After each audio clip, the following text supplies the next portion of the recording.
Order is Tuesday, the 27th day of July, 2021, 9:30 a.m. County Courtroom, Allen, Texas. Now 9:36 a.m. We would have started on time, but the commissioner was on the phone. I didn't say which one. Yeah. All right, if you'll all rise. Let's be honest with you. Let us bow our heads and pray. Our most gracious Heavenly Father, we come to you today and give you all the thanks for the things that are about to come, Father. Father, we thank you every day for what you do for all of us. Father, I ask you to guide this court that your will may be carried out, not ours. Father, touch all the people of Chambers County, keep them healthy, keep our state, our country, and guide us, Father, that we may be the best we can be. We ask all these things in your Son, Jesus Christ's most precious name. Amen. Amen. You're going to say the pledges. I pledge Allegiance to the flag of the United States of America and to the republic for which it stands, one nation, under God, indivisible, with liberty and justice for all. Honor the Texas flag. I pledge allegiance to thee, Texas, one state, under God, one and indivisible. Thank you.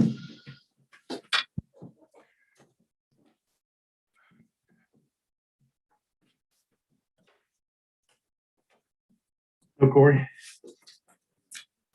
All right, and one public comment, Ms. Henry, but she's gonna wait till 10 o'clock, so.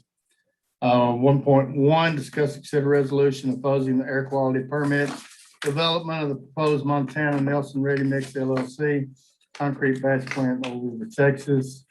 If you watch Facebook at all, you've seen there's like 2,000, somebody's got a petition, there's 2,000 signatures opposing this plant. So this is a new improvement.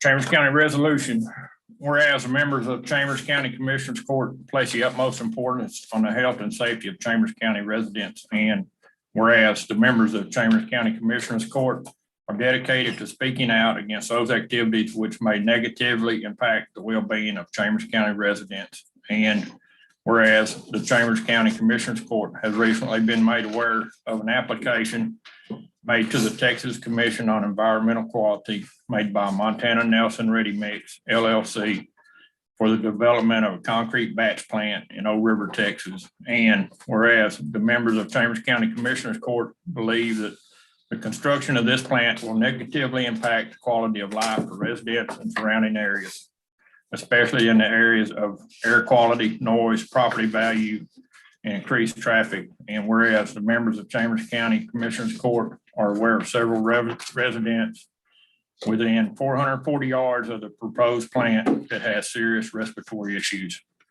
Now therefore it be resolved that the Chambers County Commissioners Court does hereby oppose the proposed Montana Nelson Ready Mix LLC concrete batch plant and urges the Texas Commission on Environmental Quality to deny the application for permit submitted by this organization. Motion by Commissioner Hammond, second by Commissioner Tice. And this is just a bad location for a concrete plant. I mean, it's just, we got a map. I got a map. If anybody like to talk. It's just the residential areas, the city hall for Old River and Park. There's two parks and the school, the new school, Barberville School. So It's not a good fit. no, it's not. It's not a good place. There's lots of land around it that could be used. So I got a motion second. Any discussion, questions? Those in favor? Aye. Opposed? Motion carried. Thank you, Tommy. All right, Corey's on, and since you get him in, since we're paying him hourly now, we're gonna get him in and get him out. Corey, you there? Okay. All right, so we're gonna go to consent agenda. That's what Corey's items are. I think the main one he wants to discuss is 1920, to recommend awarding Needle Point Road overlay project to the lowest best qualified bidder. The bid opening was yesterday.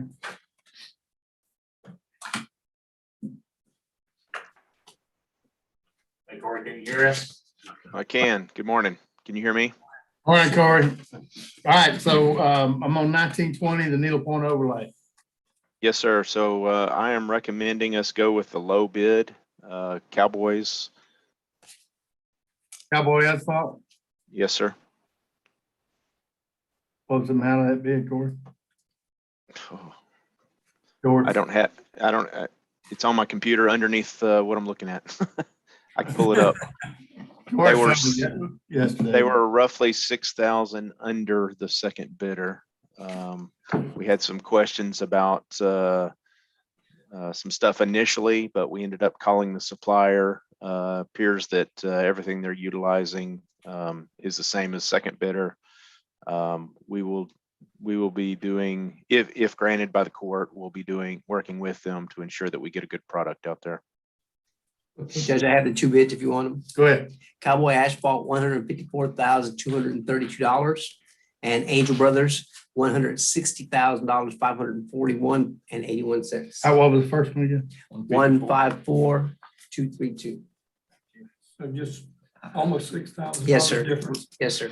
And everything with bid apples to apples. Yes, sir. Once we got everything just verified, everything looks good and per Corey and per me. Yes, sir. All right, I'll make a motion then that we award the project to Cowboy Asphalt.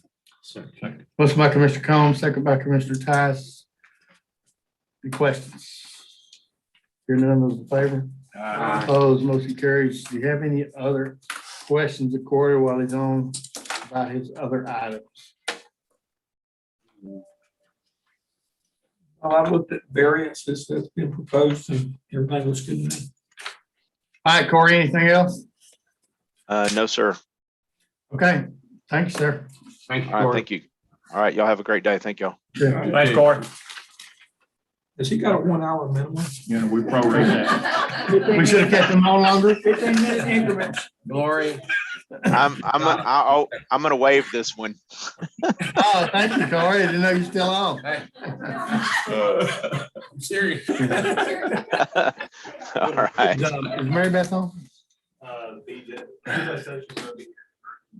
Okay, so we'll wait on her. Yeah, Dr. Brown's in. Well, he just hopped out, so. Man. All right, 1.2, let me know what, check on Mary Beth, please, and then let me know Dr. Brown's back in. 1.2, discuss, consider extending the declaration of local state of disaster, Texas, Mexico border crisis enacted by the county judge on 7/20/21. Morning, Mary Beth. So after the sheriff requested last court, I went in and enacted the state of disaster, and Commissioner's Court could choose to extend it this time. Does it affect our policy, any pay policy, anything, this disaster deal? No, sir. I hadn't even thought about that, Jimmy, but it should. We're not, because it's not working. I mean, we are working, Yeah, we are working. and it does affect us, so. I just want to make sure I understand. how everything, okay. State of disaster from our current administration. Yeah. Yeah. Yeah, true. I'll move that we extend the declaration of disaster. Second. Motion by Commissioner Combs, second by Commissioner Gore. Questions, those in favor? Opposed, motion carries. Mary Beth? Is Dr. Brown back on? No, I was about to get on and see if he's having some difficulty or something. Did the sheriff want to comment on that declaration? Sheriff, you got, we're waiting on Dr. Brown to get back in, Mary Beth, so give it just a minute. Sheriff, you there?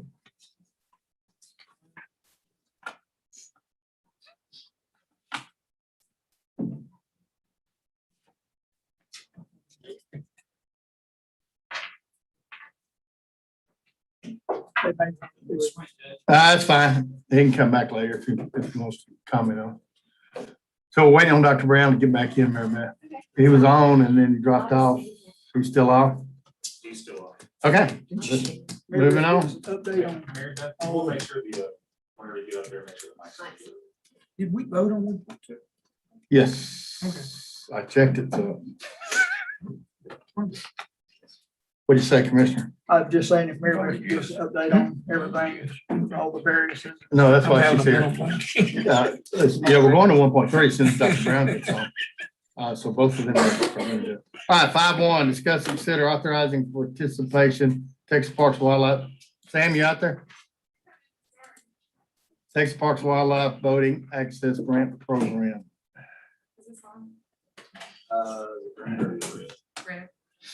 It's green now. Now it is. Okay, so sorry, guys. I didn't realize I was going to be half of the agenda today.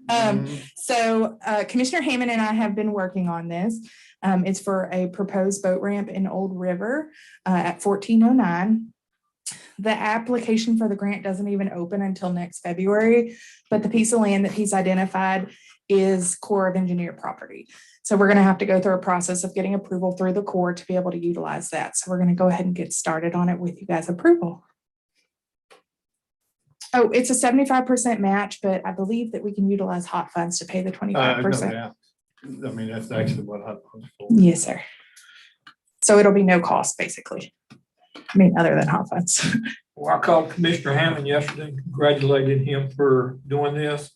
But we're also been talking with the city of Beach City. Okay. And I think we'll be coming back and want to try to extend this to do a partnership with Beach City to do one down on the lower end. of Wonderful. that area. They have a couple of places that they actually have access. Sure, that's great. I want to see if we can make something. Yeah, this is an annual fund, so it's definitely something we could utilize in the future as well. If any of you guys ever come up with anything else. And I've been told in the past by Texas Parks and Wildlife that this money is never all gone. No, it's just never used completely each year, so. Right. We're gonna try to get it this year with this. Yeah, just give me the information. You and I can talk a little bit more about that. So the first item is just asking for you guys to authorize us to participate. I like to do that before I do anything really concrete on any work that I do, just to make sure you guys know what's going on and you're cool with it. Motion by Commissioner Hammond, Yes, sir. second by Commissioner Tice. Any other questions?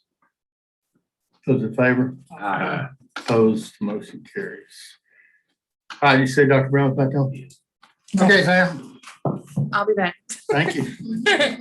All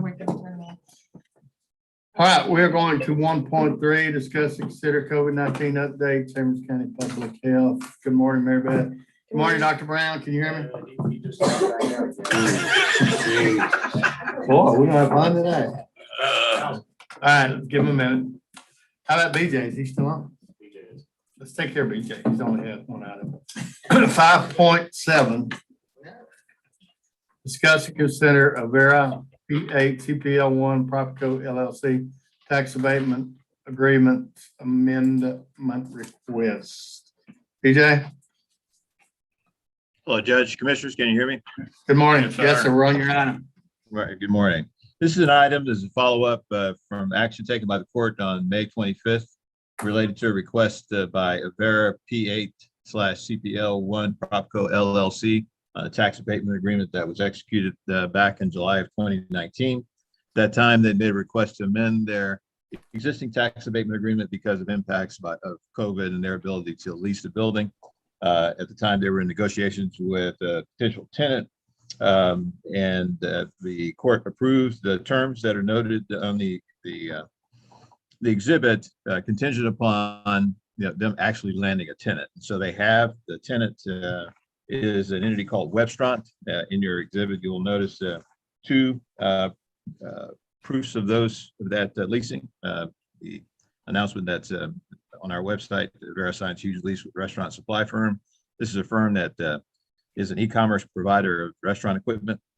They are going to be in the building for 10 years. They've signed a 10-year lease, and their operations at full capacity are projected to employ 80 to 90 full-time employees. So the contingencies that were mentioned on May 25th have been met, and so the proposed terms are noted in the highlighted exhibit and presented for your approval so that we can make the amendments and present that to next court.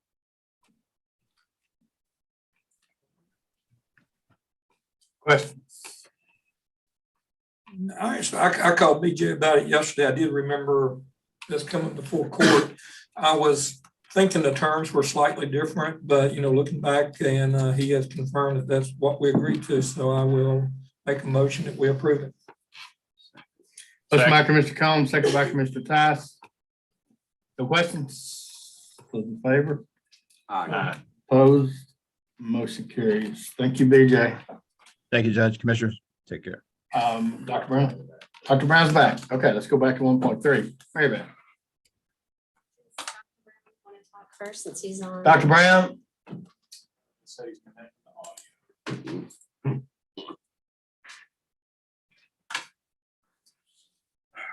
Dr. Brown, you're muted. Good morning, Judge. Good morning, Morning. Commissioner. Morning. Thanks for having me. Yes, sir. You want to start us off, Dr. Brown? Sure, if y'all are ready. Sorry about the Okay. technical issues getting in. That's all right. It happens. Wanted to get in front of y'all today and present you with some facts and talk about the problem as I see it that's occurring right now. And really try to get your help and support in moving forward on how we're going to deal with it.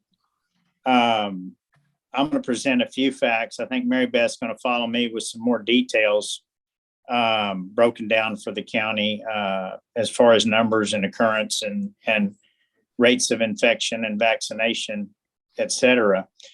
But the problem is we got a COVID-19 resurgence that started. And I think it's definitely started, and it's in its initial phases, and nobody knows exactly where it's going to go, but it's mainly due to this new Delta variant. And I'm sure you've seen on the news that it's the prevalent virus that's infecting everyone. It's more contagious than our previous two viruses, significantly more. Some are saying it's, I don't know. The numbers are still out, but it's definitely more contagious. It spreads much more easy, and it's spreading right now in our unvaccinated population and in our younger population. It looks like we're doing okay with the older people. More of them are vaccinated. But the slope of the curve, the rate at which it's spreading looks pretty significant. I mean, it looks very concerning. And the problem is that in our state and in our county, our vaccination rates are pretty low. And I'll let Mary Beth talk a little bit more about that. But I think our county is about 40% of our eligible people are vaccinated. Now, I'm going to add a little commentary here. I mean, I get that we have a very diverse population in Chambers County, and we've got the vaccinated and the unvaccinated, and we've got the mask wearers and the non-mask wearers, and we've got the people that are scared and the people that aren't. And they're all part of the people. They're all part of our community, and they're all people that public health feels responsible to take care of and to provide the best advice and the best facilities and the best care that we can. Everyone has a choice, and everyone deserves to feel safe.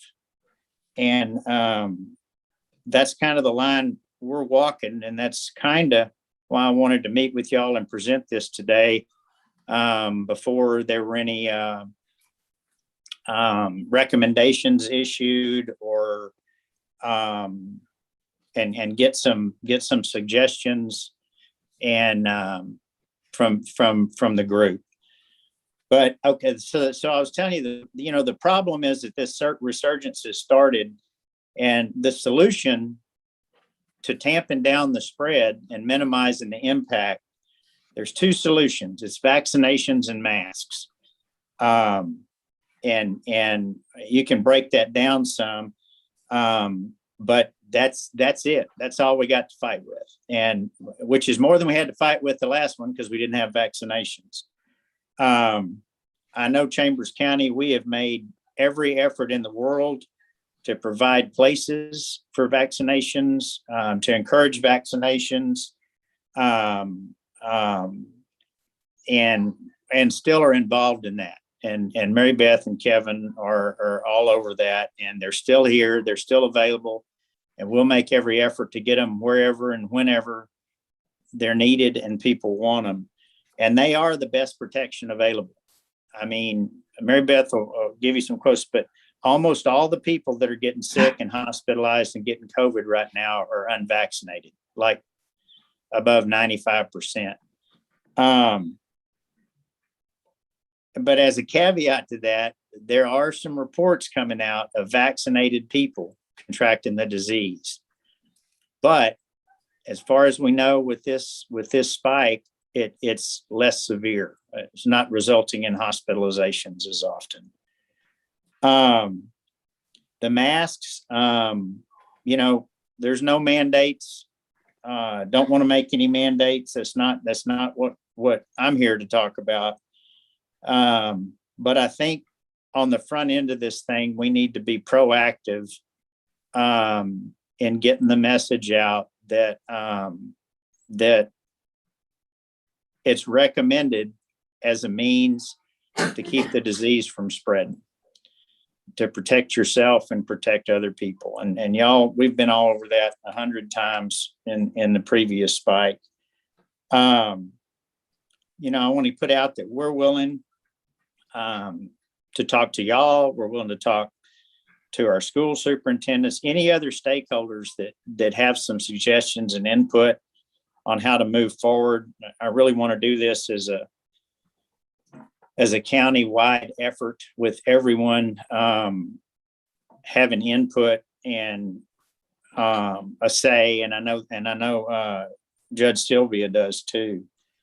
That's about all I've got. It's hard to predict where this is going to go, but like I said, this variant's loose and it's got a way to spread in the unvaccinated people.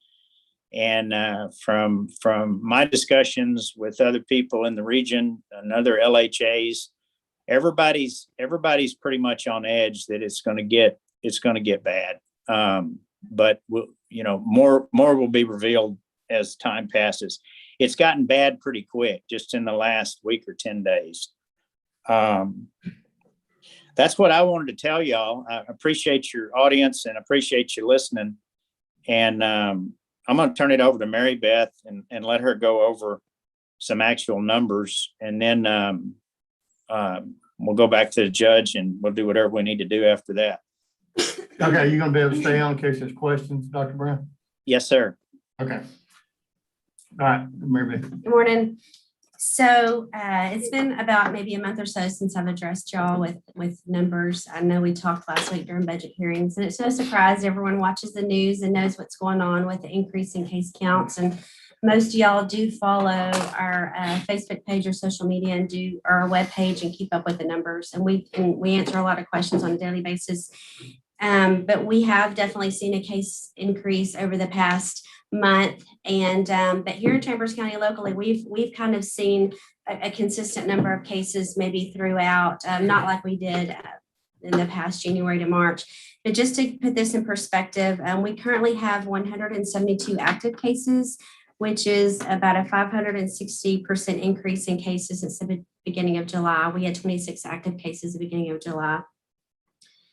So to break this down further by precinct, this is since the 1st of July. Precinct 1, 19, Precinct 2, 95 cases, Precinct 3, 105, and Precinct 4, 84. And this is since the 1st of July. The average age of onset of new cases is age 36. So this is definitely a shift to in the younger population. Probably 8 months old is probably the youngest case, and I think maybe 82 or 83 is the oldest. Like Dr. Brown said, our older population, our vaccination rates in our older population for fully vaccinated is about 70% versus our total vaccination rates for the county are 39%. And I'll go over that in a little bit. So currently, there's several things that are worrisome. We're currently monitoring about 3 outbreaks. One of them has occurred here in Chambers County, and those are at day camps and church camps. I know y'all also have heard about those on the news. And there's one in Galveston County, one in Polk County. And those again are in all age ranges, children, adolescents, and adults. Our hospitalization rates and our TSA, or our trauma service area, currently is at 11.49%. That was as of yesterday afternoon. The threshold is at 15%. I think the governor still does have orders for when it does hit the threshold at 15%. This represents about a 318% increase in the past 7 days in COVID hospitalizations. That also is concerning. The Delta variant is present in our county, has been present. Not every test is sent off. We get this question all the time. Not every test is sent off for DNA sequencing, but it is representative of the population. And the CDC says it represents about 80% of the circulating virus in the United States. Let's see, and that's as of the end of June. We know that the Delta variant is more contagious, it's more virulent, it can cause more severe disease and death. The CDC reports that it is 50% more contagious than the Alpha variant, which was circulating before, and the Alpha variant was 50% more contagious than the original circulating coronavirus. The CDC has now called this a pandemic of the unvaccinated, which is scary. And I'll just lay this out there. To me, this has nothing to do. You're not watching the news. You're watching me locally. This is not politically motivated. This is just what me and our team monitoring what's going on here locally in our county, where I've grown up and born and raised. So this is our local numbers, what's going on here locally and in our region. Hospitalizations are up nationwide, but here locally as well. Current hospitalization rates include 97% of new COVID hospitalizations are in the unvaccinated, and 99% of the new COVID deaths are in the unvaccinated. We are urging everyone who is unvaccinated to please get vaccinated. We've been plagued throughout the pandemic with misinformation and conspiracy theories. And because we're working behind the scenes, it's hard for us to catch up with that and try to fight the misinformation and the conspiracy theories. Now, those who may be on the fence if they want to get vaccinated or not, might feel peer pressure to not get vaccinated because those in their friends or family group who may have strong opinions against it. This is costing lives. From the beginning, we've asked everyone to please get their information from reputable sources. And we're happy to answer any questions. Yesterday, I was on the phone with 2 parents who had a lot of questions about getting their adolescents vaccinated. We are happy to answer any concerns or questions you may have, and we'll reach out to get information if we don't have it readily available. We will be in Anahuac this Friday, Mont Belvieu next Friday, and Winnie the following week at our public health departments giving vaccines. We'll be at Anahuac schools this week during the registration process. We're working with them to give vaccines this week. East Chambers has also expressed interest in that. And we'll be talking to Jamie here shortly. We have always had a great relationship with the schools and doing what's best for the schools and to protect the kids. And so we'll continue that. We will also be happy to register anyone by phone who needs assistance. There are several hospitals and clinics and pharmacies in the county. Vaccines are readily available, and we're happy to help out any way we can. We'll also be at the farmers market in Mont Belvieu giving vaccines. So let me just put this in perspective about vaccination rates. Because we're calling it a pandemic of the unvaccinated, what's concerning for us is we feel like it may just spread untethered in areas where there's lower vaccination rates. Here in Chambers County, our vaccination rate is about 39, almost 40%. The state fully vaccinated rate is 52%. Our local surrounding counties, City of Houston and Harris County, their vaccination rate is 54%. Galveston County is 53%. Liberty County to the north of us is 34%. They're a little bit lower than us. Jefferson County is the same as we are. So we're kind of surrounded. So what we don't want it to do is just spread amongst, us just kind of be like in a small pool where it's keeping disease right here among us. CDC continues to recommend all those who are not vaccinated to wear masks while indoors and unable to social distance. We know that there's no mandates. The governor said we can't mandate that, and we've not ever done that. We've continued to recommend if you are not vaccinated, please wear a mask indoors. And with schools about to start in a few weeks, and with the vaccination rates being low in our county, you know, all of these things put together are just concerning. And so we're asking anyone who, you know, is a stakeholder, and we're asking for input. We want to come together to fight this thing as we start this next wave together. Today is day 509. And we know looking backwards, we know what we fought before, and we want to fight this battle together moving forward in the future. So we want to ask for Commissioners Court support in moving forward with pushing vaccinations, pushing the masking for those who are unvaccinated. So that's all I have. I'll entertain any questions, as I know Dr. Brown's on too. What did you tell me yesterday about patient CR over the weekend? So yeah, we just, it's back where it used to be as far as people needing to go to the hospital for oxygen. And when your local hospitals are, you know, running low on oxygen, when you get those phone calls, it's very troubling. And, you know, people are, St. Jacinta Hospital has been on diversion for, several weeks. And people are waiting, I think Ron might have said 8 and 10 hours. We're back to kind of where we were before. And that's not made up. That's not the news. That is real life where we live. So, and another thing that I think people forget is, COVID in the hospital. The thing about it is if you need a hospital bed for a routine surgery or for an emergency or for a car wreck, you're waiting for a hospital bed just like anyone else who's been admitted. We all need those hospital beds. So. I have a 10-year-old and an 8-year-old. It's in the start school. And I know they don't vaccinate. 12 years old. What's the stance on them? Because they're catching and transmitting the same as the rest of them. Yeah. So, to my knowledge, I think Pfizer and Dr. Brown may be able to answer this, but I think that those studies are still underway. I feel certain maybe in the fall, they'll be asking for some type of emergency use authorization also for that age group.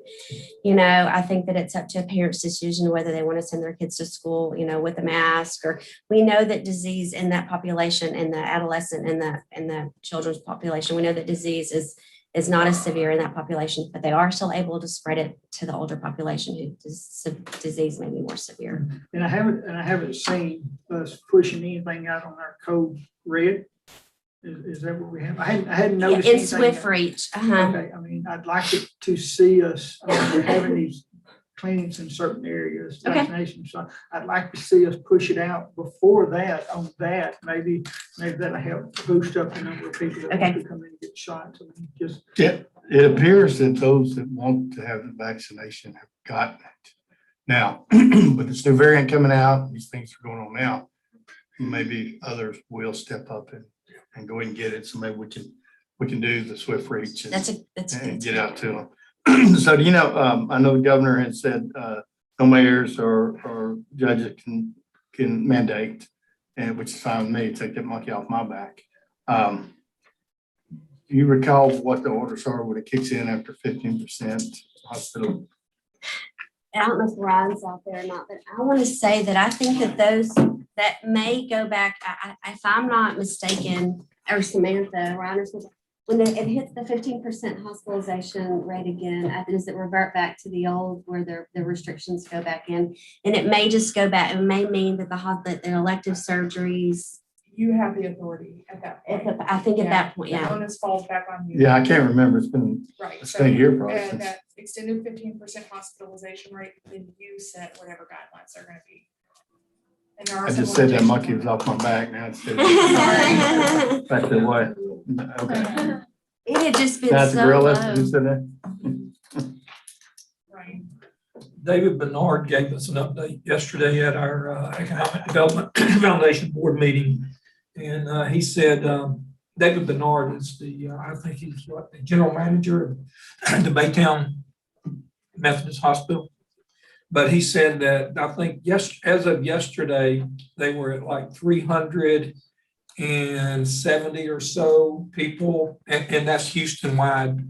And that was up over 100 in the last week of hospitalizations. Yes, exploded. Yeah. Well, we're down to, we talked yesterday, we were down to 26 new cases at first of the month, and now we're up to 172. 26 active. And Yes, yes, sir. active, yeah. Yes, sir. Yeah, he echoed a whole lot of exactly what you're saying. Saying that as we were talking yesterday, they've been on drive-by for weeks, they said. And I don't know if it's Same message. because it's the younger generation, but it doesn't seem like, the severity of it's quite as bad this time. And maybe it's just because more people are infected instead of the older ones. Yeah, I think that for those who are hospitalized, the disease can be more severe, but I know that it's more contagious. I think disease can be more severe. Yeah, he gave an explanation, like with the original COVID, you go into a room and it may infect 2 people in there, and then the next one, it would probably infect 4. He said this one's probably infecting 8. Right. Right, it's like 6 or 7 is what they think it is for every person that gets it. The statistics show they'll spread it to 6 more people, and then those 6 more people will each spread it to 6 people. So that's why it's so concerning, because it's going to spread much more rapidly. And with school just about to start, this is not a good time. Right. All right. Other questions? Yes. Go ahead. We have, Mary Beth, we have multiple festivals that are about to come about and happen. Are we up in our stringency on them or what they should be doing as far as hand cleaning stations and other stuff like that? I realize that these festivals have not happened for the last 2 years, and it would be detrimental for it not to happen. So are we changing our protocol on any of that? And they're outdoor festivals. They're outdoor So, there's a difference there. Go ahead. So what we would do, unless the hospitalization rate is above 15%, then all we can really do is just point them to the governor, to the recommended minimum guidance for whether it's outdoor festival or whatever it is. We would direct them to that, which is all of those things y'all just mentioned, the hand washing stations, just trying to follow all of those minimum guidance we've been pushing out from before. And for the most part, everyone who's put on anything has always follow those, guidance. The difference is now they're not submitting plans like they used to. And I'll be honest, we've had this 4 or 5 month or 4 month, reprieve, and it's been nice to have like this small taste of freedom. It really has, like, a little bit. So we'll just really we're going to be pushing a lot of messaging out there just to remind people just to, put your guard up a little bit again and start doing these things. But we'll take some, direction from the judge, from Dr. Brown, and we'll put our heads together and start sending these people. And, if the hospitalization rate gets above 15%, then we'll really have to start looking at this. Other questions? Everybody, if you introduce your team, you got what? So I'd like to thank, I'd like to thank them. Here we go again. We're all just kind of walking around mopey because we can feel this weight of what's coming again. So and they've just done an excellent job. So with me, I've got today Sienna, Kevin, and then we've got Sarah, part of the EPI team, and Susie, planner, Ashley, Fletcher. She's heading up our COVID immunization team. Is Melina here? So the TMD, so we're so fortunate to have the TMD they're still assigning that team to us to help with their vaccination efforts, and they're just invaluable to us. Who's TMD? Texas Military Department or Division. Yeah, and so we have 3 of them with us right now, and they're just invaluable. I can't even. They have been. I hope they don't take them away from us right now. So. All right. Anything else? Everybody, anything else? Dr. Brown? Yeah, I got one thing to say. The best time to get vaccinated for this would have been a month ago. The second best time would be today. Go. Yeah. Mary Beth, is there still you have to wait 90 days after you've been diagnosed with this? You don't. So what we recommend, I think when vaccinations first came out, that's maybe what they recommended. But now, no, as long as you have met recovery criteria, which is 10 days, a minimum of 10 days, plus 24 hours symptom free and 24 hours improvement in symptoms, you can get vaccinated. And the vaccination provides way more immunity and way more protection from the virus than recovery from the infection. In other words, the shot is way more effective, whether you've been infected or not. your natural immunity from the infection is much less than what you get from the vaccine. So we would encourage people that have been infected to get vaccinated also. Okay, Thank you. thank you all. Appreciate it. Thank y'all very much. Thank you, Doc. Patty is here, Judge.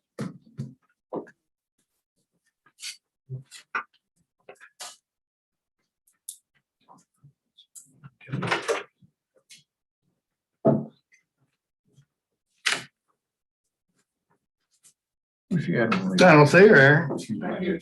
But, well, where, oh, there she is. All right, public comment, District Clerk Patty Henry for Bay Area Turning Point. Go ahead. Good morning, Patty. everyone. Good Morning. morning, court. I am here today because we want to talk about Bay Area Turning Point. I spoke earlier in past sessions about the civil consolidation fee bill that passed. It's SB 41 that passed during the 87th session. It's a civil and family consolidation bill. And in that bill, the family protection fee was repealed. The family protection fee was $9 that we charged, and it was collected on every civil and family case filing, and it was distributed to Bay Area Turning Point on a monthly basis. Because of that repeal in the law, I felt and Eric felt that very strongly that we still need to support Bay Area Turning Point. They do such a fabulous job, and Eric's going to go into detail on that in a minute.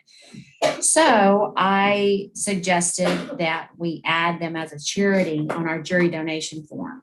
So people who, for those who don't know, you're paid a whole $10 for your first day of jury service, and you can donate that to one of our charities, or you can take the payment. And then if you're chosen to serve as a juror, you also have the option to donate your money or take a check. But if you're in Harris County, you get $7 and it costs more than that for parking. So That's right. it's not so bad. So it's not so bad. 14 working. So with that, Eric is going to give us a little background on Bay Area Turning Point, telling everyone why it's such an important organization. Morning, Eric. Morning, Eric. Morning, Eric. Morning, Commissioners. So as most of you know, Bay Area Turning Point has been in our county for several years, and they provide a valuable resource to us. In addition to victim services, counseling, court accompaniments, they also handle protective orders. Since they have been in the county, we have been able to expand services to several of our victims. Like every other organization, they have been struggling to get by the last year. COVID has hurt fundraising across all forums. And these are valuable dollars that these agencies rely on to help provide services. So we understand the court consolidation issues with the fees. It's something that's been going on for years. Realistically, the powers that be in Austin have been whittling these things down for a long time.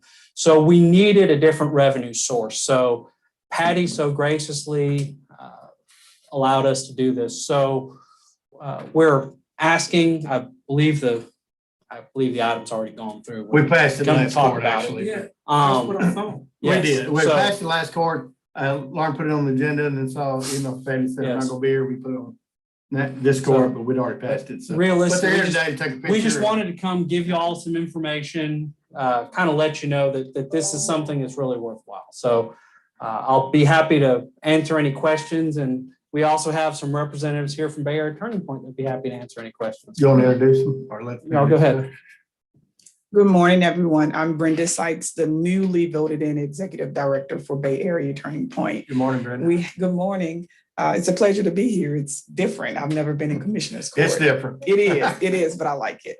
But we have been in Chambers County since 2013, and we've worked alongside Eric and Patty and many others in the judicial kind of arena to make sure that we're providing services to victims of domestic violence and sexual assault. So we appreciate every dollar that you guys have provided and every platform that it has come from. I'm also going to say, and if you want to be a part of Bay Area Turning Point, please reach out to me because we need board members in this area. Just have to do that plug. Sorry about that. And also wanted to introduce Kaylin Wilson, our new victim advocate. We love her. She's awesome. She loves the court system. And thank you all for the opportunity to speak. Thank you. Good morning. All right, y'all want to come up and get a picture? And then Well, they're coming up, Judge, as a Go ahead. reminder, if you don't mind. I talked about our victims options Come on, class that we right. have in the county attorney's office. Bay Area Turning Point on their own comes to those classes and puts on this great slideshow and information, and they really do make a huge difference. Right. Nobody's in the home. Right.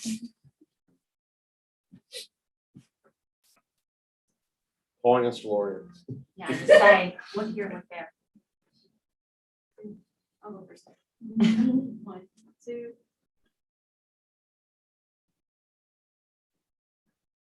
Okay, and when she's done. Next. Then Sue will point us Yeah, around. so you gonna move everybody. Okay, here we go.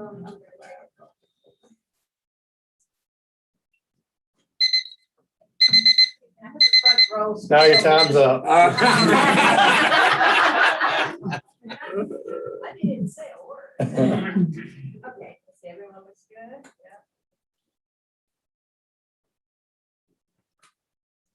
Yeah. Thank you, Sue. Thank you so much. Thank you, ladies. Thank you. Thank you. No, don't say microphone, say 2 words. You don't. Thank y'all for everything y'all do too.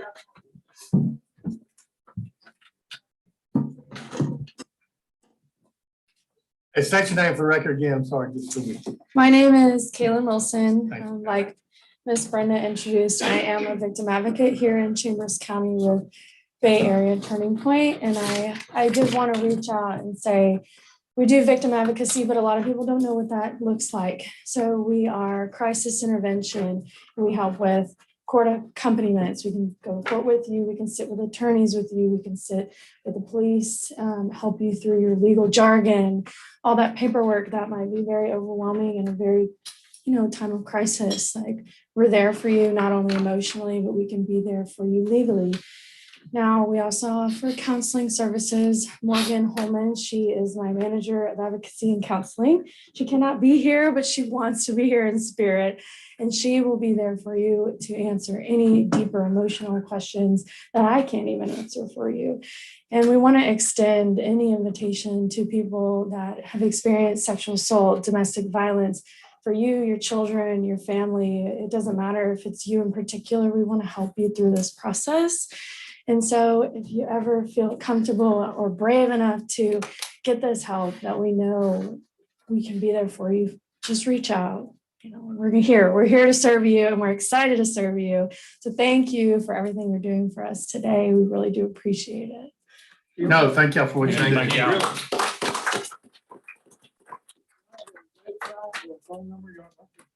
Yes, our hotline number is 281-286-2525. Repeat that, Eric, while you got the microphone. 281, 286. 286, 2525. 2525. That's the hotline. It's answered 24 hours a day. Or visit our website at www.bayareaturningpoint.org. www.bayareaturningpoint.org. Good job, Eric. Thank you. Thank you. Thank you. All right, thank you. Hi, Sam, you still out there?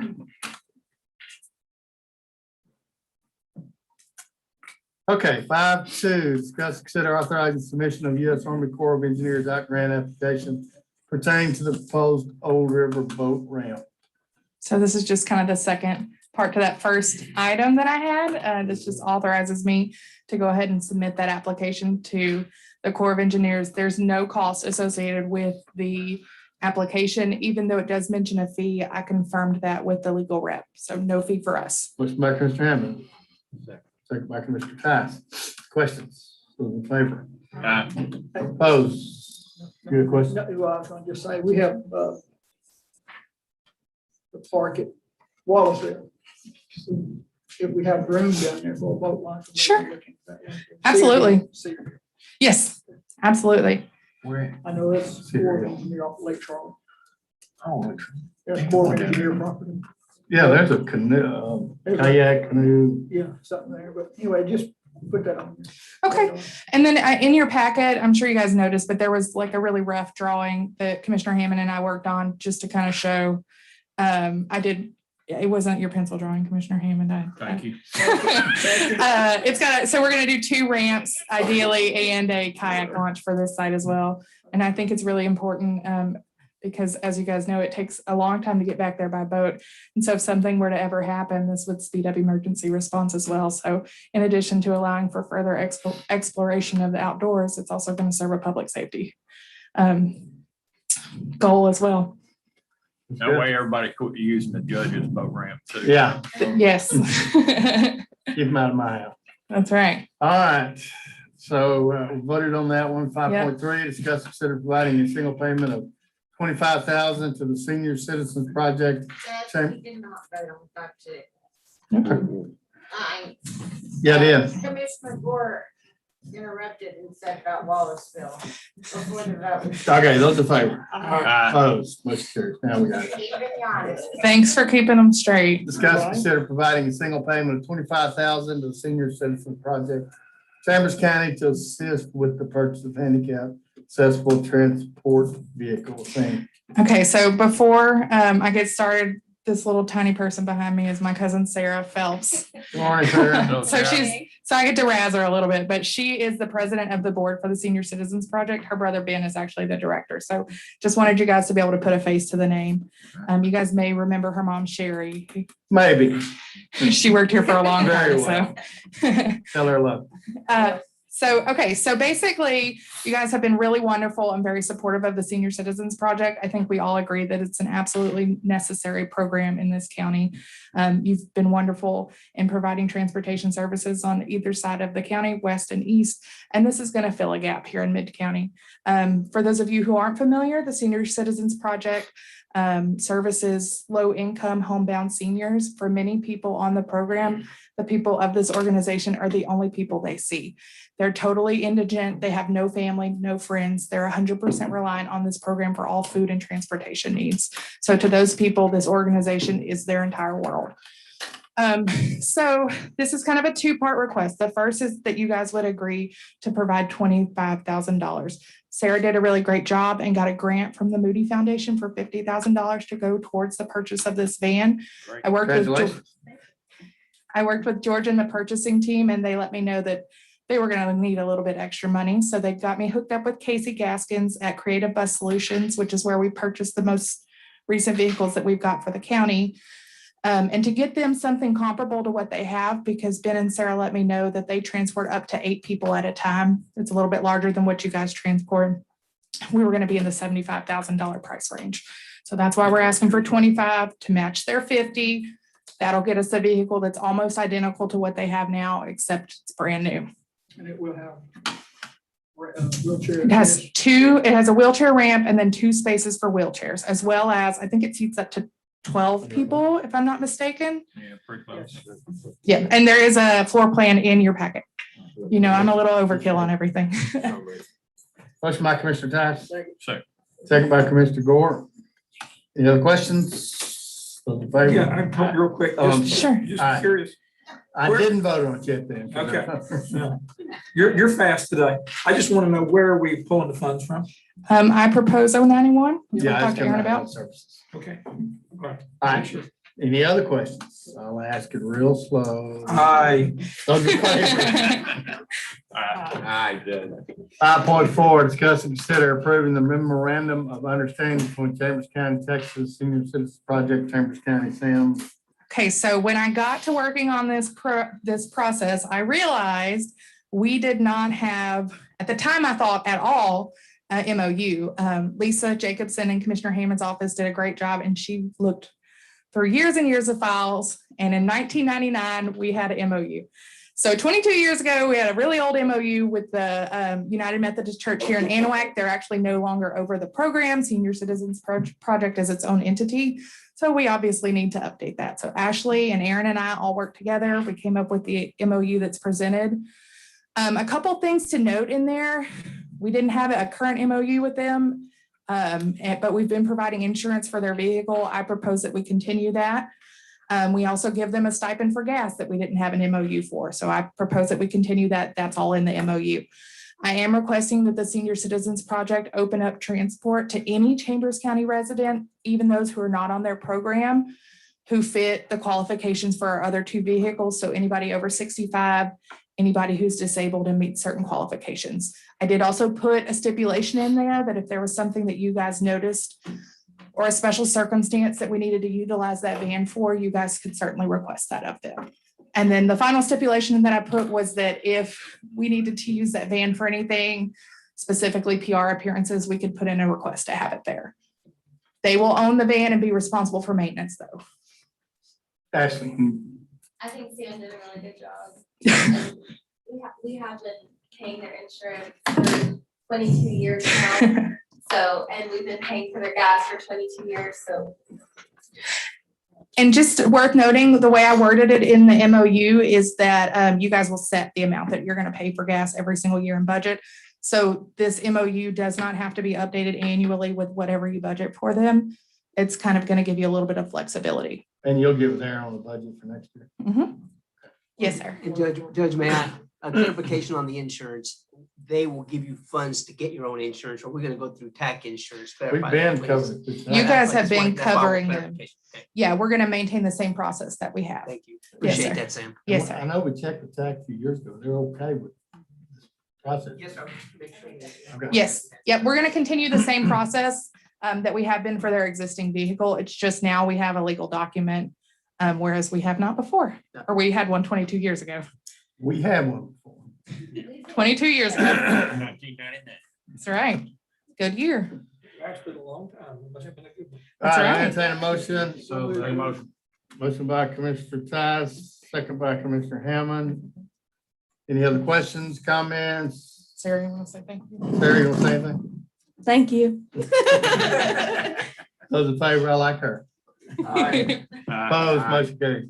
5.5, discuss, consider authorizing participation in the FEMA hazard mitigation grant program. Sam. Okay, so again, I have a guest. You guys probably know Amy Turner. She's works for Ryan. She's going to be helping me on this. Morning. Really excited to have her help. This is more of an emergency management disaster recovery type grant. But Amy worked for years for the Waterborne Education Foundation using CEAP grants. So she's very knowledgeable about grants. I'm very excited to have her help on this. I'll be managing it, but she'll do the day-to-day operations. So I just kind of wanted you to see her. If you've never met her, she's amazing. I'm very excited, very knowledgeable. So you guys are probably familiar with HMGP. We've done several projects through this grant in the past. It is a 75-25 grant through FEMA. The application deadline is the end of September 27th. So today I'm just asking you guys to allow us to participate in it. Right now, my recommendation for project, which is not on court, but just for your information, I've worked with Mike on this, is that we can use it to replace and provide generators for several facilities. Mike gave me a budget for projects of about $1.3 million. So again, 75-25, but we're getting a pretty big bang for our buck on that. And I think he already requested quite a bit of money in budget for generators. So if we can offset that, we'd get twice as much for half the price, if it's funded. And I have been told that, so this is actually HMGP for the winter freeze. And I was told that the federal government is estimating that there was double damage during the winter freeze as compared to Hurricane Harvey. So there's a very big pot of money available. Double damage. That's what they're estimating. Of course, it's statewide. That's why. Yep. We would be fine with it. So it's a long process for these. It'd be beginning of next year before we'd know if we receive the funds, probably next fall before we get them. I mean, that's not, with the federal government, that's not long. So. You're right. All right, got a motion by Commissioner Combs, second by Commissioner Gore. Any other questions? Billy? Those in favor? Opposed, motion carries. Okay. 5.6, discuss and consider executing interlocal agreement with the city of Mont Bellevue, Texas Water Development Board Flood Infrastructure Fund. Sam. So this is just the interlocal with the city of Mont Bellevue. I put it on regular agenda and not consent, just because I like for you guys to see any contractor executing. It's pretty complicated because this is a complicated grant. Ashley and I worked on this for a very long time. I think probably 4 months we've been working on this, going back and forth. Well, we've been going back and forth with City of Mont Bellevue, and we finally got it to a point that we think everybody's happy with. Like I said, Water Development Board grant is very complicated because Mont Bellevue is our equal partner in it, but we're the contracted party. And so the interlocal had to reflect that. So it took a long time, but I think it's good and we're all happy with it. Ashley, I think it's good with it. Their City of Mont Bellevue legal counsel's good with it. So we're ready to move forward. What, they hadn't approved it yet, but. Yes, they have approved it. They have approved it? Yes. Okay, good. All right, is there a motion? Motion, Judge. Second. Motion by Commissioner Hammond, second by Mr. Combs. Any questions? Just make a comment. I know the exhibits have not been updated on this. Yes. And I know it's just a agreement with Mont Bellevue. Yes. But I will tell you that that makes me nervous or not because I don't trust the government. Says the government employee. Yeah. it says the government So employee. just so you know, the one that we're sending to the Water Development Board is going to have the updated exhibits in it that show Beach City, like we talked about. And then I just wanted to clarify what we talked about, the HUC names, and it doesn't specifically mention Cotton and Hackberry. And that's because those are state assigned names. So they just haven't, they didn't list every single watershed in there, but totally understand where you're coming from. You know, got bit one time, or this county got bit from FEMA one time. Sure. Doing everything you were told to do. Right. And you still. Sure. Yeah, no, I totally understand. Okay, I got a motion second. For questions? Those in favor? Opposed, motion carries. Thank you, ma'am. Thank you. Y'all have a good day. Well, I'll see you this afternoon for my budget hearing. Thank you, Samantha. 7.1, discuss and consider revising the BKP Design Group contracts, incorporated changes to the new tax office in Mont Bellevue, amount of $180,000. Mike, good morning. Good morning. This project has taken a lot of turns and a lot of changes from when it first started. So now, after much discussion, we've now gone from basically a 2,400 square foot building that we could add on to that's a 1-story to basically a 10,000 square foot 2-story building that we can add on to and basically better use the space that we have in Mont Bellevue right now and the utilities and everything that's offered there right now. So to do that, we had an architect that had a contract for $50,000 to do the drawings on the building. The way it is now is going to be $180,000. The building is basically 2-story right now. It would be 10,000 square feet with the tax office, the commissioner on the first floor. We would have some bathrooms, the elevator, other things that consist on the first floor, a break room that would be for the whole building. And then the second floor, I've been talking with Mary Beth about as many people as she has coming in, taking the whole second floor. So that's basically where we're at right now.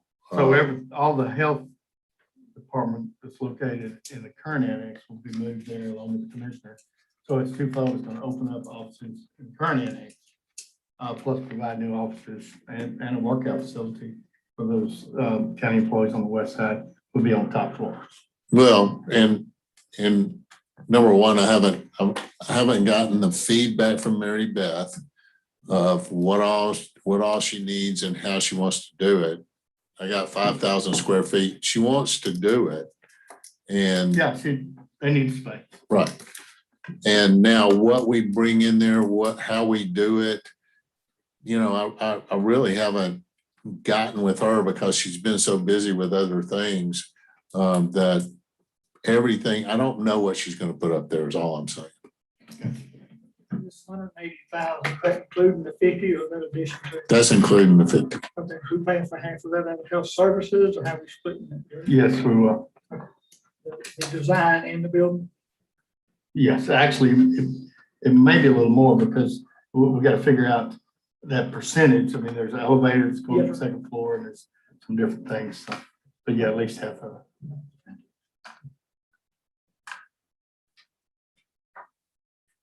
All right. Is that much? Some of it, well, some of Okay, go ahead. this is, so we don't have the whole $3 million needed to do the project with, but come I thought, I talked to Commissioner Combs yesterday, he's got a little bit of heartburn, so which wound up giving me a little bit of heartburn too. So, but yeah, just trying to look ahead and, it seems like lately we just try to put Band-Aids on things and patch up to get by. So, and this going to a 2-story building over here on limited real estate, which is prime real estate on Eagle Drive. That just gives us a little bit of avenue for future expansion. And I don't know. I think it's the right way to go. Like I say, we still got a little bit of funding issue with the rest of the building, but I think long term. I would also bring up that right now is the time to negotiate with the city of Mont Bellevue. So if we're going to build a bigger building with as much expansion as we will be able to do, now would be the time just to get them to rearrange their fields. So maybe we could have some parking that they are going to provide for the fields that we can use during the day. So there's a whole lot about doing it this way, in my opinion, is we got a small space, basically a property that's very valuable, and that this would really there's so much that we can do with it right now, especially that it's better to negotiate with them over the bigger building than it is for just a 1-story. Well, if you remember the history of this, we started out going to do some remodeling in the old annex, and Billy said, and which I agreed with him, you throwing money into something, not gaining any more space. So you put money into a new building, which I think is the way to go. And we did budget 600, I think it was 600,000. Yes. So there is money budgeted for this project to cover that additional cost. So if we budgeted 600. But it's a $3 million job. $3 million Yeah. job. We've already used up some on design, so we're down a little bit on 600. If we're only half of it, so we're probably $1 million short. Roughly. Yeah, I mean, I don't disagree. It probably makes more sense, but like you said, Judge, it was something we had the money to do. We had the money to get the tax office that we need now. And we could have got it, we could expand. And I agree with Commissioner Hammond. We don't tend to look long-term enough, which is another reason this kind of gives me heartburn, because we need a justice center. We need a jail. We've been kicking that can down the road. We haven't made any firm plans, at least, not as a court, to address these issues. And we just seem to jump from one thing to another with no clear direction. It's just.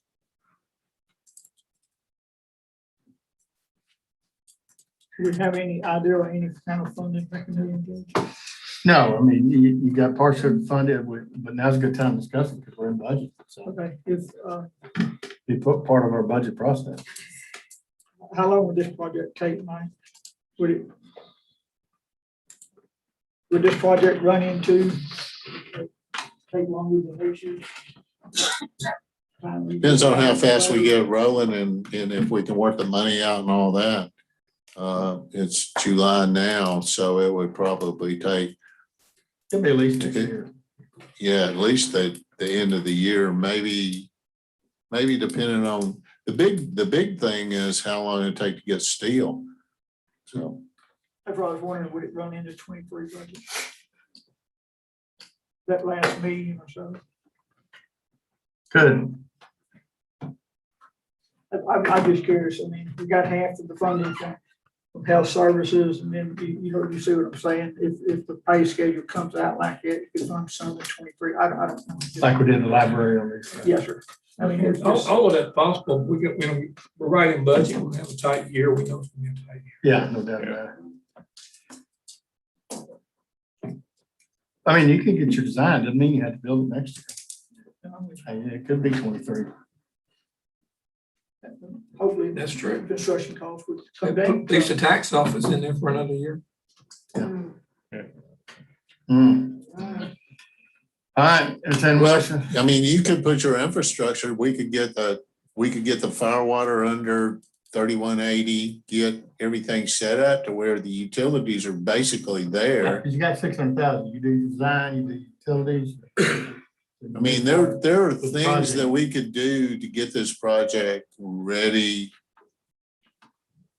for when y'all get the money together. I mean, the fire water's got to come under 3180, whether we build a little building or a big building.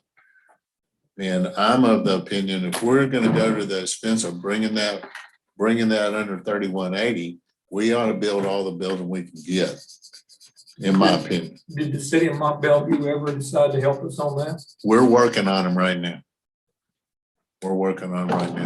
And they wanted us to build a 2-story building because of their growth and stuff in that town. So I'm sure, Mr. Hammond can tell you better. I think they're going to work with us.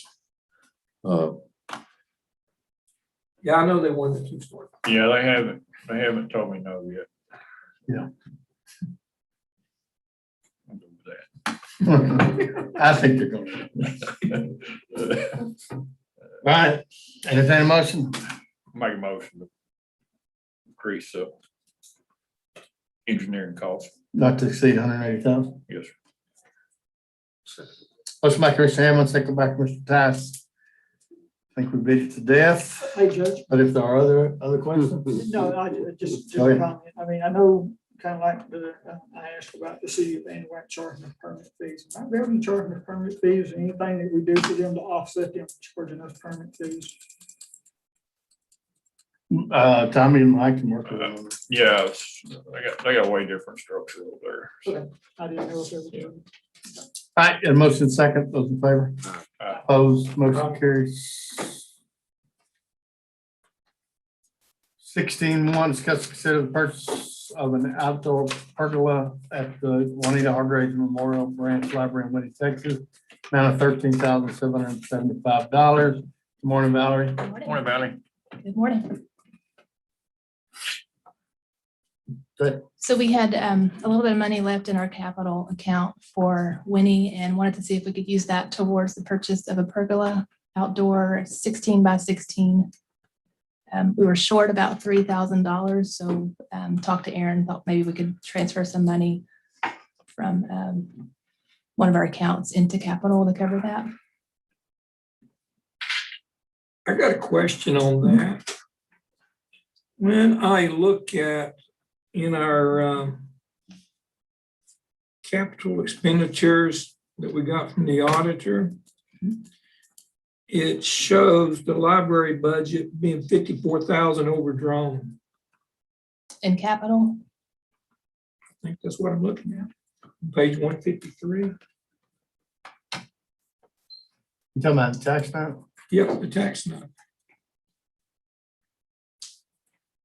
The only line item. 54,000 overdrawn.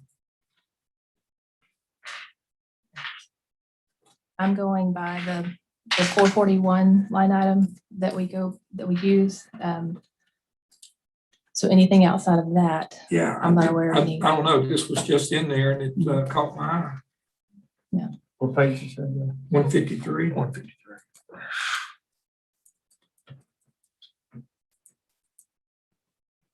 And the balance in the 441, I believe it's around a little over 10,000. And that's the only. Did we transfer more money into there that would have made a difference? I don't know. I don't know where the 54,000, that's construction money or what that is. We had a budget of 1,844,000 and we've spent 1,890,000. Yeah.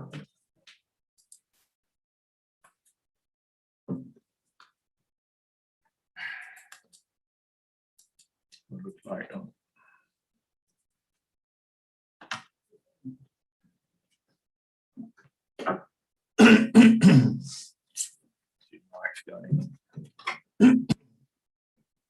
I thought there was money left over from it. Yeah, I just looked in the entire. Could that have been some of the FF&E that was put in that house code maybe? I don't know. Yeah, so I think it's the project code, not the actual budget itself. It might have been where I didn't update the project code. It's separate, so you got that project's gone through 2 years, so 2020, 2021. And so it probably was me not updating the project code when it got changed, but there is money in 2021 because we have 152 budget for 2021, and there's about because we use all the money for 2021. If that makes sense. So that's. I gave you $10,000 back. So that's the 10,000 she's talking about. Yes. Right. Yeah, So it's not, So it's a project code that is updated itself, but the actual budget, and if you look at the budget itself, and you look at it, it'll say like the 152 budget. it's a budget 152,000 for 2021. Right. So is this correct from the tax note? Are we 54,000 overdrawn, but we have a larger budget than that? No, that's not the tax note. I think. The tax note was yeah, the first one. Yeah, that's actually the original budget for the library.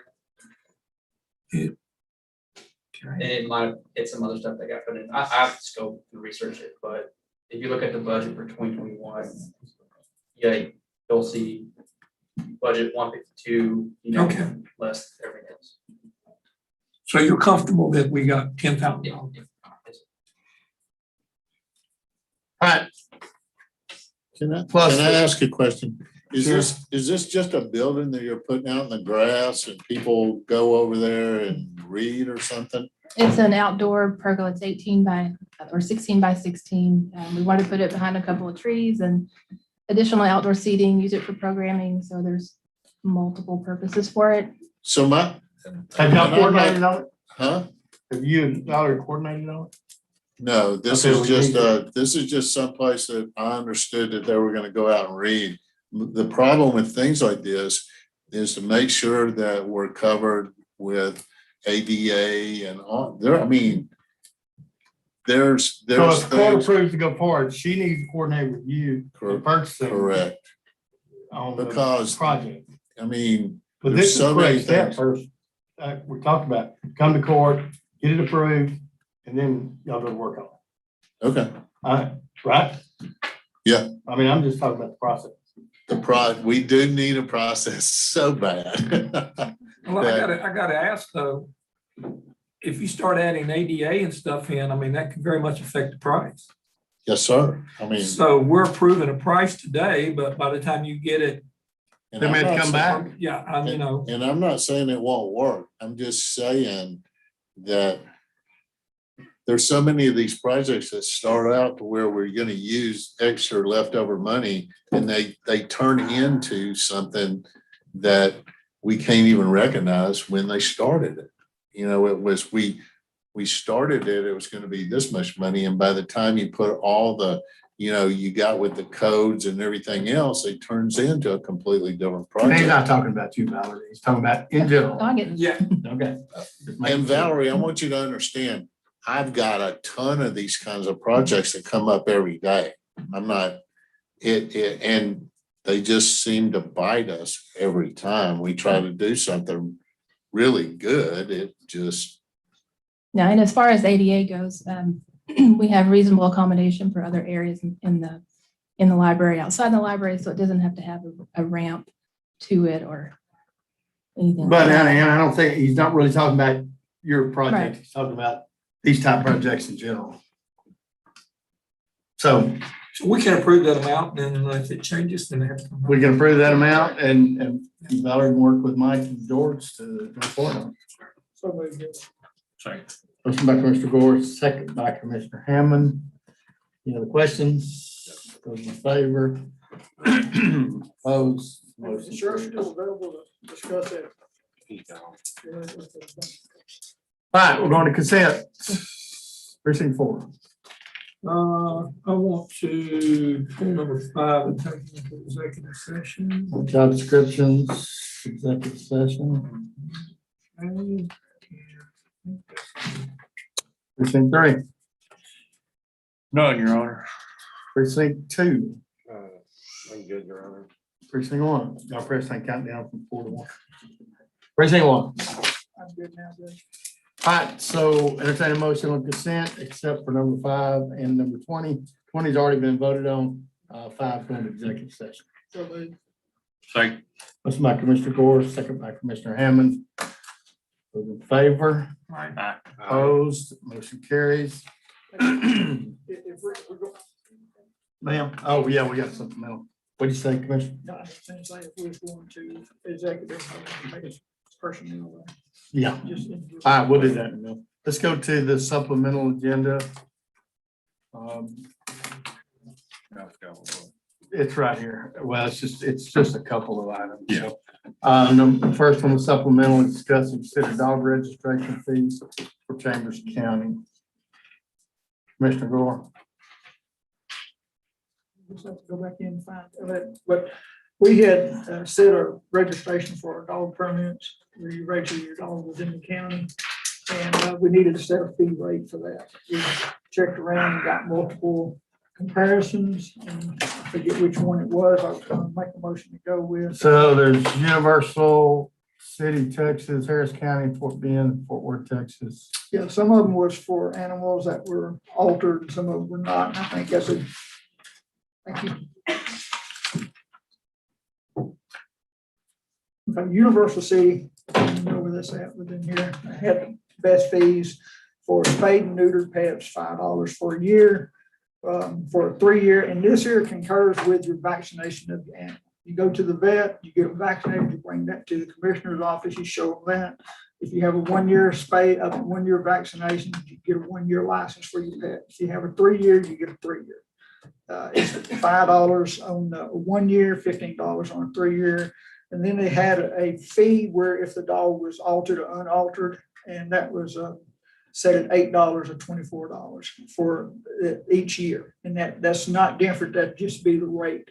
If the dog for 1 year was unaltered at $8 and it's So if they're not spayed or if they're not neutered, spayed it's or $8. neutered, yeah, I mean, I think that would encourage people to either get the dog spayed or neutered within the county to help slow down some of the pet population here within the county. I think that's a good deal. Boy, Harris County's high compared to Some of these other counties Fort were Worth. tremendously high. Fort Worth was 3 years for $100, unaltered $150. So I mean, I think we're going to be reasonable within the deal.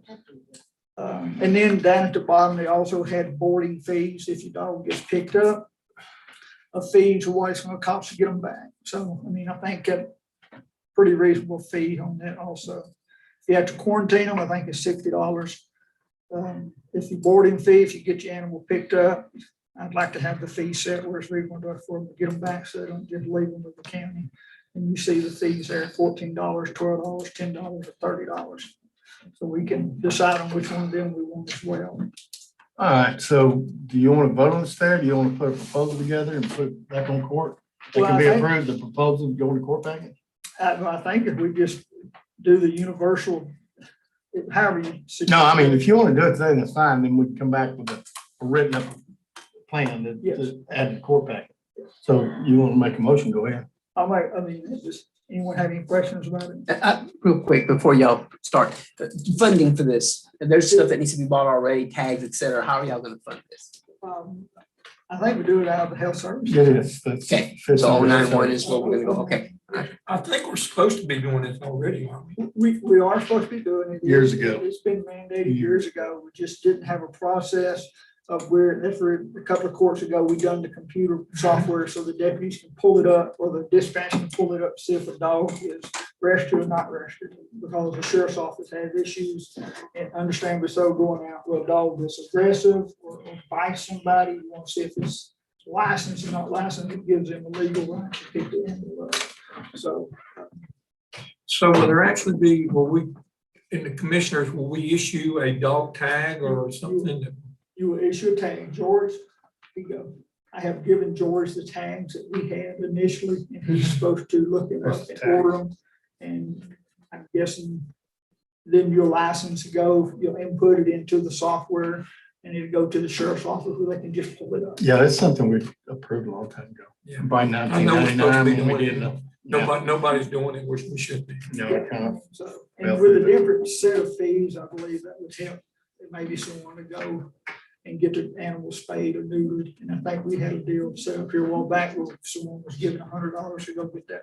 So, By the way, the animal shelter's open and we should have a ribbon cutting pretty quick on it. But yeah, there are animals out there. So drive by there. Look good. Close air conditioning. Looks good. Yeah. Me too. So we'll be doing. All right, I entertain a motion, Commissioner Gore. I believe we go with we just gonna vote. We want the fee rate specified, Judge? Yeah, yes, you gotta have it Yes, specified. okay. And then I want you to come back with for next court, we'll accept in the record, but go ahead. It's gonna be it says unaltered pet year one vaccination, $8. Or you can just say you want to go with the University City, Texas rates. Which will do the $8 and $24. Okay. 5, 15, 8, 24, and then you also want to go with the quarantine fee that's proposed here, Yes, sir. and quarantine and boarding fee. Yes, sir. All right, so we're going for the pet license fees for University City, Texas, and the proposed quarantine fee and boarding fee per day. Yes, sir. Motion by Commissioner Gore, second by Mr. Combs. So the boarding fee per day, there's 4 of them there. Which one? The boarding fee per day? Which one? Yeah, you want 14, 12, 10, or 30? 10. Okay, so. Yeah, that's in your second also, Billy? Yeah. Yeah, you'll have a quarantine. If the dog has to be quarantined, it's $60. And if the Yes. dog is just boarded, it's Just $10 $10 a day. Got it. We didn't have a number specified in the motion. Okay. All right, so we got spay or neuter, $5 per year, 15, $8.24. but if they That's are fine. spayed and neutered. You going with 8.24 no matter? I want to make sure we get this motion straight. Gonna have to watch this Yes, video. yes. Okay, so spayed or neutered is $5 a year or $15 a year for 3 years. Yes. Unaltered or not spayed or neutered, $8 a year and 24 for 3 years. Quarantine fee $60, boarding fee $10. Yes. That's your motion, That's that's my your second. Those in favor? All right. Opposed, motion carries. You read my mind. Discuss and consider Old River Volunteer Fire Department. Is Ron? Oh, no? No, do you want to talk about it? You want to wait? Judge, isn't this effective immediately because it's really already effective? So Yes. you'll ha- I mean, this All we're just doing is changing the hasn't been- fees. Correct, All we'll do now is This we'll, just hasn't been enforced. correct. we'll just get her tagged and then we'll start issuing the. Yes, ma'am. Yeah, and once we get it all down, we'll put something together, get it stamped and put it out. So everyone understand what they're supposed to be doing, when they're supposed to do it. All right, you want to talk about the Old River Fire Department? You want to get Ron on, or what do you want there? There's not much to talk about. I mean, I can update you. So basically volunteer Old River Fire Department is no longer in operation, so. And just so anybody else understands, the city of Mount Bellevue has resumed all their responsibilities. So we're in the process of doing an interlocal agreement with the city of Old River right now, so they're working on that. But they're currently covered under the mutual aid agreement anyway, so. So Mount Bellevue will be covering fire, and they also dispatch ambulances with their fire. They already do that, Yes, so. So what's the deal with the bill? Have anything on it? I mean, I think they sold off all the assets, or pretty much all the assets. Yeah, they're in the process of doing that now. So I've requested an audit a couple times. So I'm not sure where that's at. But that does need to be done just to be able to close out. So then we talk about the city of Mont Bellevue, VFD utilizing the building. We're working on that right now. Okay, yeah, that's, works in the process. So one of the problems we have is that the city of Bow River had a tanker, and they decided to sell the tanker to somebody else and not sell it to us. So however that worked out, so. You said the city of Old River? The Bow River, our volunteer fire department. What are they doing with their assets? They're selling them. I know, but the money coming from them. Supposedly they have debt, so. I I don't know that for a fact. You know, we tabled that audit last court. It should have gone back today, but it didn't. We were discussing the audits. You know, Lauren's been playing too much baseball. Yeah, I mean, because Speaking of which, Lauren, will give us an update on the baseball player? So the 6U went to the World Series this past weekend. We finished on Sunday in Texarkana, and then the 10U leaves out tomorrow or Thursday, go to Mississippi for their World Series, and they play Alabama Friday night. That's it. Well, good luck. Always good luck. The 12U also plays on Friday. I'm not sure who they play first. They're playing in the same place, World Series? You are? Is it Lauren? Is this Select or Dixie or what? This is AYS. Okay. Is it Dixie? High school. Parade tonight? Yes. What time? 6:30. 6:30. And Cool. just to wish them well and send them off. But we're also gonna have the girls softball that finished second in the state on the fire truck. Cool. So, you know, to So for the congratulate them. boys, good luck, the girls, congratulations. That's good. Barnesville had a good turnout for the parade they had for the softball and baseball teams. All right, back to 2, there's no action necessary. Not at this time. All right, so no action. if we table the, We're supposed to bring it back. yeah, we're supposed to bring it back, when are we gonna put that on next court so we can get them? Yeah, we'll get it on next one. I think the cost wound up being like, for all of it, we just gonna do that one, or we're gonna do all of it? Why we table it? I think we just do one. I agree. Because I believe it was on there to do all of them, so. Yeah, and this cost. All right, so will you put it back on there like you want it? If you want to just do that one, let's do that one. Lauren, you make a note of that? All right, so it's already on the agenda for next time, right? All right. Okay, no action on that. It's 11:09 a.m. We're gonna go to executive session on the personnel. Section 55107 of the government code. We don't have anything, well, they might have an update, so 20.1 personnel issues, 20.2 discuss extended engineering contractual matters on Kilgore Regional Drainage Project. So at 11:09 a.m. And number 19.5. Oh, excuse me, thank you. Number 19.5, approved job descriptions. Yeah, that falls in the personnel. So. All right, recess. Oh, let's get up.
I'm going to, y'all give me time. Laura, I'm gonna call y'all Laura Lee.